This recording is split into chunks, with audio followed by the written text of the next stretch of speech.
এবার গরমকে সঙ্গে করে ভয়ানক গতিতে এগিয়ে আসছে ভারী বৃষ্টি। গত কয়েকদিন পরিষ্কার আকাশে দিন কাটলেও এবার কিন্তু কালো মেঘ ঘনে আসছে বাংলার বুকে। কিন্তু ঠিক কোন এলাকায় কালো মেঘ ঘনিয়ে আসবে এবং কোন দিকেই বা বৃষ্টির দেখা মিলবে তা নিয়েই এই ভিডিওতে বিস্তারিতভাবে জানিয়ে দেব।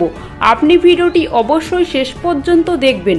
ভিডিওটি ভালো লাগলে লাইক করবেন, আর এরকমই লেটেস্ট হেল্পফুল ভিডিওগুলি সবার প্রথম দেখার জন্য আমাদের চ্যানেলটিকে সাবস্ক্রাইব করে পাশের বেল আইকনটি বাজিয়ে দেবেন। চলুন এক নজরে দেখে নেওয়া যাক। আর মাত্র 48 ঘন্টা ধেয়ে আসছে তুমুল বৃষ্টি। বর্ষা আসার পূর্বাভাস দিল আবহাওয়া দপ্তর। তীব্র দাবদাহে তোলপাড় জনজীবন।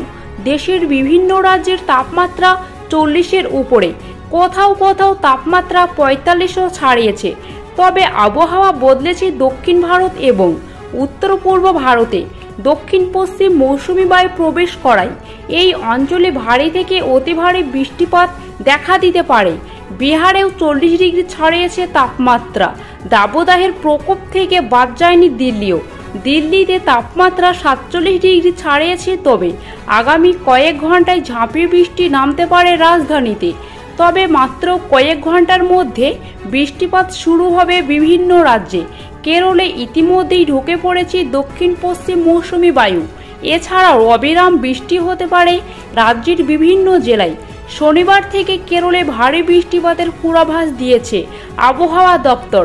লাক্ষাদ্বীপ, কেরল, কর্ণাটকের কিছু অংশ, তামিলনাড়ুর কিছু অংশ, অসম, মেঘালয় এবং উপ হিমালয় এবং সিকিমের কিছু অংশে আগামী দুদিনের মধ্যে বর্ষা শুরু হওয়ার মতো পরিস্থিতি তৈরি হয়েছে বলে জানিয়েছে আবহাওয়া দপ্তর। পশ্চিমবঙ্গে আগামী দুদিনের মধ্যে বর্ষা শুরু হওয়ার মতো অনুকূল পরিস্থিতি তৈরি হয়েছে।